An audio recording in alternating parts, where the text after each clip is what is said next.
साथियों, अभी हमारे साथ में मांझी विधायक डॉक्टर सत्येंद्र यादव जी हमारे साथ में जुड़े हुए हैं और जिस प्रकार से डॉक्टर लक्ष्मण यादव को यूनिवर्सिटी से कहीं ना कहीं नौकरी से निकाल दिया गया है, लगातार भारत के लोग लगातार ये सवाल जानना चाहते हैं कि उनका कारण लोग लगातार लोग जान रहे हैं, लेकिन कहीं ना कहीं अभी तक उनका कारण पता नहीं चला। इस मुद्दा पर बात करने के लिए हमारे साथ में मांझी के विधायक डॉक्टर सत्येंद्र यादव जी हैं। तो सर, स्वागत है माना एक्टिव न्यूज आपका। बहुत धन्यवाद। सर, इस मुद्दा को आप लोग कैसे देख रहे हैं? बिना किसी चिट्ठी को किसी को नौकरी से निकाल देना कैसे देख रहे हैं आप लोग?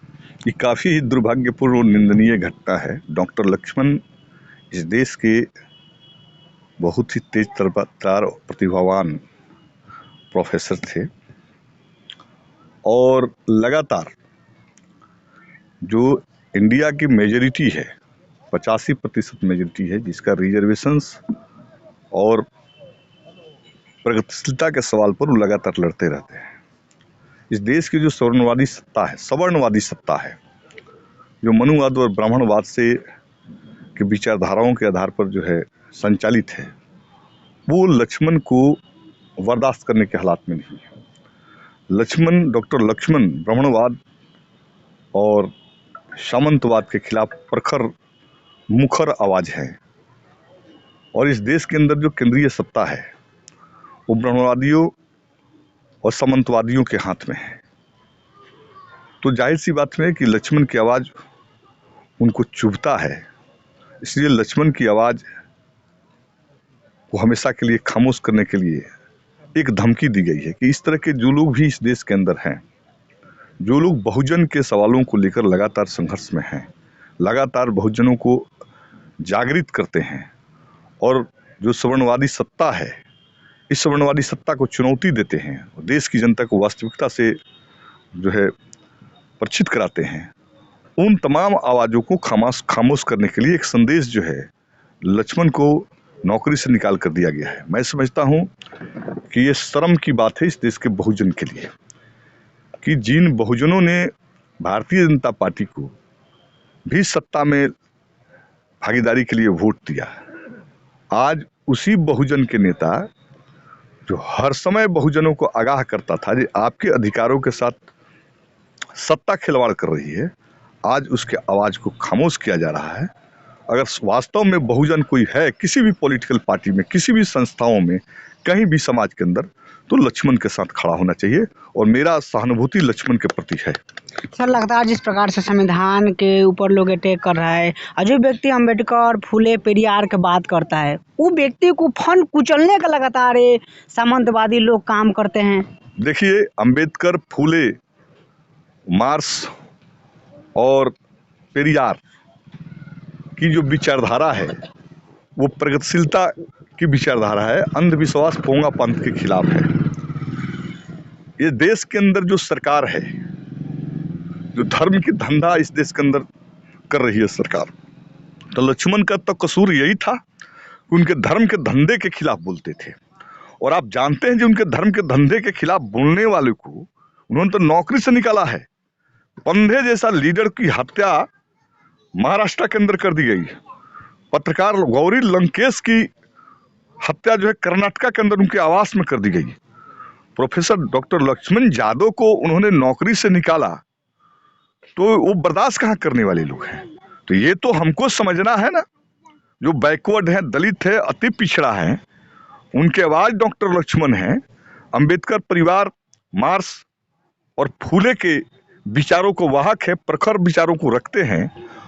आज उनके आवाज को खामोश किया जा रहा है। मैं समझता हूं कि भारतीय जनता पार्टी की जो सरकार है, जो अंधविश्वास, पोंगापंथ, सवर्णवादी सत्ता को मजबूत करने में लगी हुई है, वो एक लक्ष्मण को खामोश करेगी। लाखों लक्ष्मण इस देश के अंदर पैदा होंगे।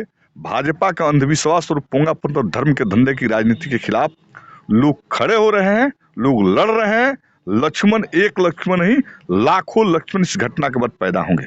सर, अब लगातार लोग कहीं ना कहीं भी अब सवाल खड़ा कर रहे हैं और कहीं ना कहीं कॉलेज जो जाकिर हुसैन जो कॉलेज है, उस कॉलेज को पूरा छात्र लोग लगातार धरना दे रहे हैं कि डॉक्टर लक्ष्मण यादव को लाया जाए।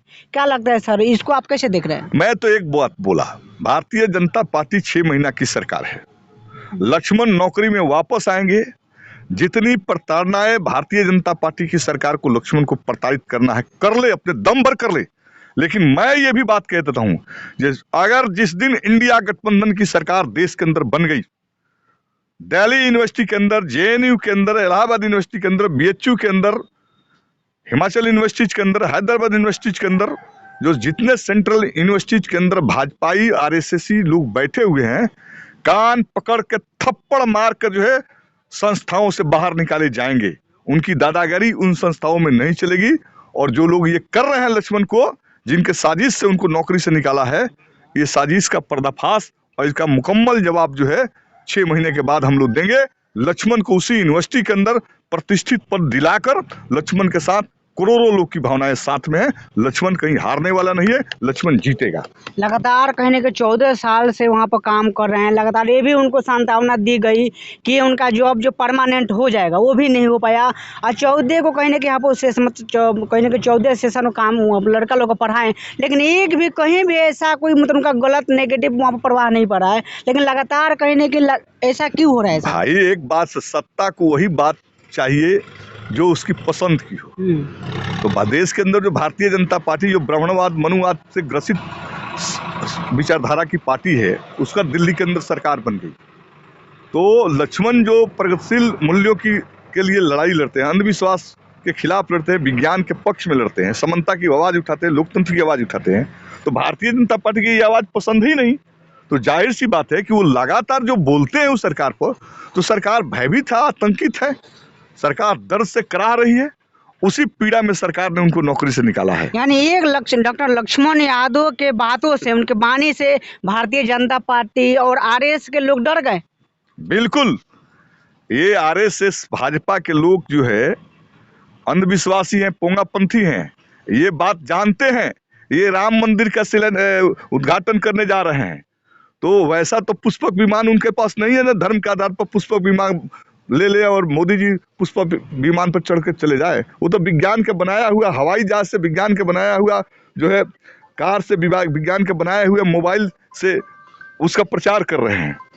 तो वो लोग जाएंगे, और वो लोग तो अच्छी तरह से जानते हैं ना, भाजपा के लोग, अगर मंदिरी सब कुछ, मठी सब कुछ था, तो ये लोग को संसद में आने की जरूरत क्यों पड़ी?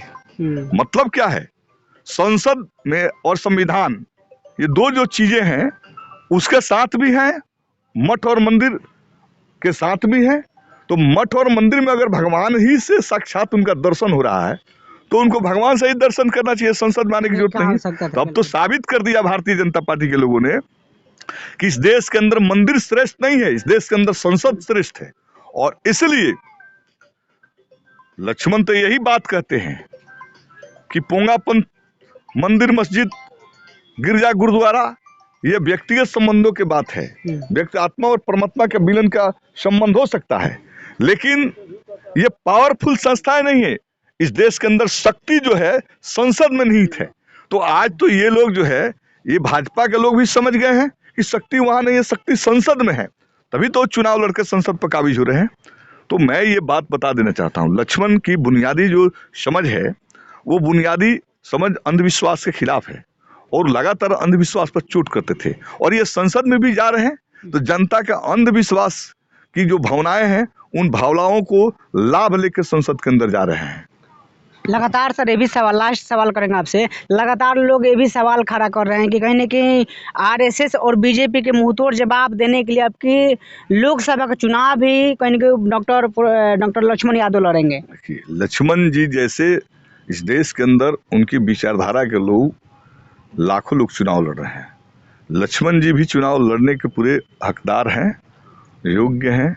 उनके जैसे लोगों को संसद और विधानसभा में होना चाहिए, क्योंकि आज के दौर में जब राजनीतिक सिद्धांतों की राजनीति का पतन का दौर है, वैसी परिस्थिति में कोई मुखर आवाज बनता है बहुजन का, तो हमारे जैसा विधायक तो फूल माला लेकर उनका स्वागत करेगा।